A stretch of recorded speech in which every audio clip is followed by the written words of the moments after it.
Hi అండి, welcome to my channel my kitchen. ఈరోజు మనం చాలా సింపుల్గా అయిపోయి పుల్లగా గోంగూర మటన్ నుండి చాలా బాగుంటుంది. ప్లెయిన్ రైస్లోకి అలాగే బగారా అన్నంలోకి ఎలా తిన్నా కూడా చాలా బాగుంటుంది. ఎప్పుడు ఒకేలా కాకుండా ఇలా గోంగూరతో మటన్ కర్రీ చేసుకోండి. తినడానికి కూడా చాలా బాగుంటుంది. చాలా సింపుల్గా చేసేసుకోవచ్చు. ఈవెన్ వంట నేర్చుకునే వాళ్ళు కూడా చాలా సింపుల్గా చేసేస్తారండి. ముందుగా మటన్ కర్రీని ఎలా చేసుకోవాలో చూద్దాం. ముందుగా కుక్కర్ తీసుకోండి. కుక్కర్లో తగినంత ఆయిల్ వేసుకోండి. ఆయిల్ కొంచెం మంచిగా హీట్ చేసుకున్నాక సన్నగా తరిగిన పచ్చిమిర్చి వేసుకోండి. పచ్చిమిర్చిని కొంచెం బాగా ఫ్రై చేసుకున్నాక అందులో మీడియం సైజ్ ఒక ఆనియన్ తీసుకోండి. ఆనియన్ని సన్నగా కట్ చేసుకొని కుక్కర్లో వేసుకొని బాగా ఫ్రై చేసుకోండి. ఫ్రై చేసుకునేటప్పుడు కొంచెం పసుపు యాడ్ చేసి ఒక 2 మినిట్స్ బాగా ఫ్రై చేసుకున్నాక మంచి కలర్ వచ్చేదాకా బాగా ఫ్రై చేసుకోండి.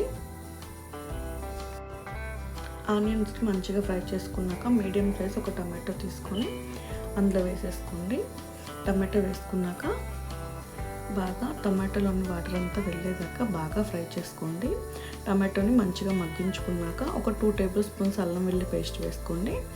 అల్లం వెల్లుల్లి పేస్ట్ వేసుకున్నాక అల్లం వెల్లుల్లి పేస్ట్ని బాగా సిమ్లో పెట్టి మంచిగా ఫ్రై చేసుకోండి. అల్లం వెల్లుల్లి పేస్ట్ మంచిగా ఫ్రై అయ్యాక మనం తీసుకున్న మటన్ని ఒక 2 టైమ్స్ వాష్ చేసుకొని బాగా పక్కన పెట్టేసేయండి. తర్వాత మనం వాష్ చేసుకున్న మటన్ని మనం ఫ్రై చేసుకున్న ఆనియన్ టమాటోలో వేసుకోండి.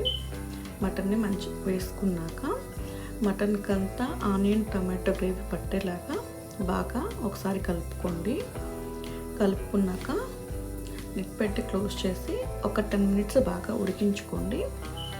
తర్వాత ఉడికించుకున్నాక తగినంత సాల్ట్ వేసుకోండి. మీరు సాల్ట్ వేసుకున్నాక ఒకసారి బాగా కలుపుకున్నాక మళ్ళీ లిడ్ క్లోజ్ చేసి ఒక 10 మినిట్స్ బాగా మగ్గించుకోండి. ఇలా మగ్గించుకోవడం వల్ల ఉప్పు మంచిగా పట్టి ముక్కలకి సాఫ్ట్గా ఉడుకుతాయి. తర్వాత ఒక 2 టేబుల్ స్పూన్స్ కారం వేసుకోండి. మీ రుచికి తగినట్టు కారం వేసుకున్నాక కారంని కూడా మంచిగా ఒక గరిటె తీసుకొని మంచిగా కలుపుకోండి. కారం అంతా ముక్కలకి పట్టేలాగా బాగా ఉడికించుకోండి. ఇక్కడ మనము మటన్ వేయగానే వాటర్ వేయకుండా మటన్ ఒక 50% ఉడికిందాకా మగ్గించుకుంటే టేస్ట్ బాగుంటుందండి. తర్వాత అందులో 2 టేబుల్ స్పూన్స్ ధనియాల పొడి వేసుకోండి. ధనియాల పొడి వేసుకున్నాక ఒక 1/2 టేబుల్ స్పూన్ మటన్ మసాలా వేసుకోండి. మటన్ మసాలా వేసుకున్నాక మళ్ళీ ఒకసారి మసాలా అంతా పట్టేలాగా బాగా కలుపుకోండి. తర్వాత లిడ్ క్లోజ్ చేసి ఒక 50% ఉడికేదాకా బాగా ఉడికించుకోండి. అప్పుడే టేస్ట్ బాగుంటుంది. తర్వాత అందులో తగినంత వాటర్ వేసుకోండి. మీరు పులుసుగా కావాలంటే కొంచెం వాటర్ ఎక్కువ వేసుకోండి, లేదా మామూలుగా వేసేసుకోవచ్చు. తర్వాత వాటర్ వేసాక లిడ్ పెట్టి క్లోజ్ చేసి ముక్కని మంచిగా ఉడికించుకొని చూసారా, ఈ విధంగా ఉడికితే టేస్ట్ బాగుంటుంది. తర్వాత ఇక్కడ గోంగూర మటన్ కాబట్టి గోంగూరని మంచిగా క్లీన్ చేసుకున్నాక ఒక బాండీలో ఒక 2 టేబుల్ స్పూన్స్ ఆయిల్ వేసి గోంగూరని అందులో వేస్తే మెత్తని పేస్ట్ లాగా వస్తుందండి. ఆ పేస్ట్ని ఇక్కడ వేసుకున్నాను.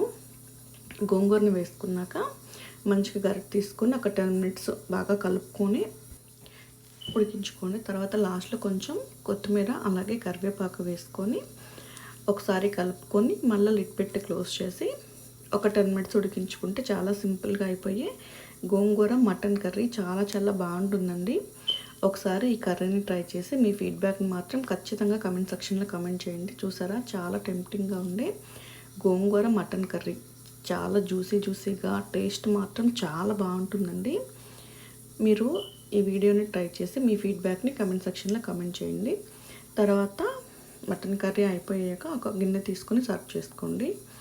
అంతే అండి. ఈ కర్రీ కనుక మీకు నచ్చినట్లయితే మా ఛానల్ని లైక్ చేయండి, షేర్ చేయండి, అలాగే సబ్స్క్రైబ్ చేసుకోండి. మరిన్ని వీడియోస్ కోసం మై కిచెన్ ఛానల్ని సబ్స్క్రైబ్ చేయండి. అలాగే ఈ కర్రీని ట్రై చేసి మీ ఫీడ్బ్యాక్ని కమెంట్ సెక్షన్లో